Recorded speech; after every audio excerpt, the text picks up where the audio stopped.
Swastiastu. Jadi kali ini kami akan mempresentasikan materi mengenai minyak bumi.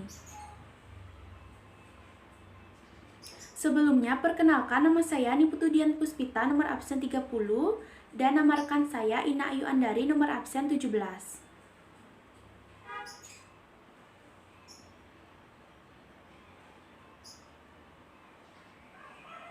Yang pertama yaitu ada proses terbentuknya minyak bumi.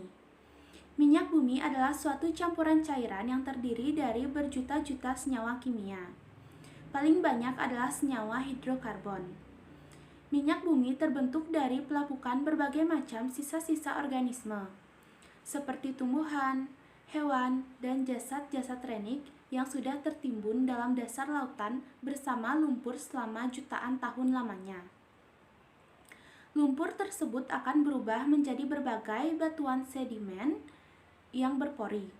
Sedangkan sisa-sisa organisme akan bergerak ke tempat yang tekanannya rendah dan terkumpul pada sebuah daerah perangkap, yaitu batuan kedap. Gas alam, minyak, dan air akan terakumulasi sebagai deposit minyak bumi. Pada rongga bagian atas ada gas alam, sedangkan cairan minyak mengambang di atas deposit air.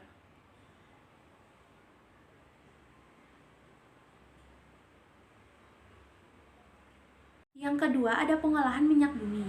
Pada prinsipnya pengolahan minyak bumi dilakukan dengan dua langkah, yaitu desalting dan distilasi. A. Proses desalting merupakan proses penghilangan garam yang dilakukan dengan cara mencampurkan minyak mentah dengan air. Tujuannya untuk melarutkan zat-zat mineral yang larut dalam air. Pada proses ini juga ditambahkan asam dan basa untuk menghilangkan senyawa-senyawa selain hidrokarbon. B. Minyak mentah yang telah melalui proses desalting kemudian diolah lebih lanjut dengan proses distilasi bertingkat. Fraksi-fraksi yang diperoleh dari proses distilasi bertingkat ini adalah campuran hidrokarbon yang mendidih pada interval atau range suhu tertentu.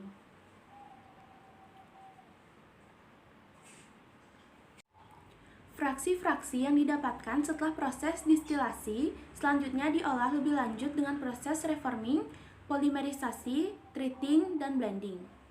1. Reforming. Reforming bertujuan untuk mengubah bentuk struktur rantai lurus menjadi bercabang, alisiklis, ataupun aromatik. 2. Polimerisasi. Polimerisasi merupakan suatu cara penggabungan monomer atau molekul-molekul sederhana menjadi molekul-molekul yang lebih kompleks. Selanjutnya akan dijelaskan oleh rekan saya yang bernama Ina. Perkenalkan, nama saya Ina Ayu Andari, absen 17. Saya ingin melanjutkan presentasi dari rekan saya yang membahas proses treating dan blending serta membahas dampak pembakaran minyak bumi. Fraksi-fraksi yang didapatkan setelah proses distilasi selanjutnya diolah lebih lanjut dengan proses reforming, polimerisasi, treating, dan blending. Yang ketiga ada treating. Treating bertujuan untuk menghilangkan kontaminasi atau pengotor pada minyak bumi. Yang keempat ada blending. Blending merupakan proses penambahan zat aditif. Yang ketiga ada dampak pembakaran minyak bumi. Yang pertama, penggunaan tel. Tel mengandung logam berat Pb atau timbal. Logam Pb ikut terbakar dan akan terbuang lewat knalpot bersama asap. Logam Pb ini akan mencemari lingkungan seperti air atau makanan yang terbuka. Dapat juga terhirup melalui pernapasan dan masuk ke dalam tubuh.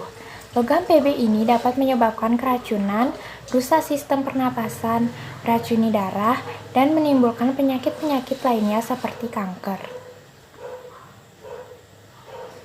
Yang kedua, pembakaran sempurna dan tidak sempurna senyawa hidrokarbon. Pada pembakaran sempurna, senyawa hidrokarbon akan menghasilkan gas karbon dioksida dan uap air. Reaksinya CXHY plus O2 menghasilkan CO2 plus H2O.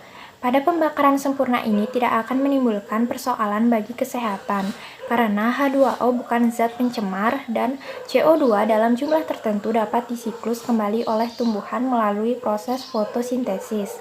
Pada pembakaran tidak sempurna akan menimbulkan persoalan, karena menghasilkan gas karbon monoksida atau gas CO Dengan reaksi CXHY plus O2 menghasilkan C plus CO plus CO2 plus H2O.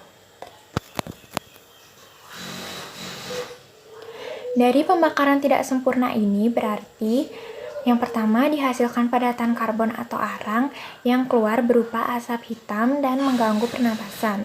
Yang kedua dihasilkan gas karbon monoksida yang dapat mengikat hemoglobin di dalam darah sehingga akan mengganggu proses pengikatan gas oksigen pada proses pernapasan. Selain itu, gas karbon monoksida dapat menyebabkan mata menjadi perih, menyebabkan pusing, cepat lelah, tubuh menjadi lemas, dan dapat menyebabkan kematian pada jumlah yang berlebihan. Yang ketiga, adanya unsur belerang dalam minyak bumi. Apabila minyak bumi dibakar, maka akan dihasilkan gas belerang dioksida. Reaksinya S plus O2 menghasilkan SO2. Gas belerang dioksida merupakan oksida asam dan apabila bercampur dengan air hujan dapat menyebabkan hujan asam. Sekian presentasi dari kami. Jika ada kesalahan kata ataupun kekurangan, mohon untuk dimaafkan. Saya akhiri dengan Paramesanti. Om Santi Santi Santi Om.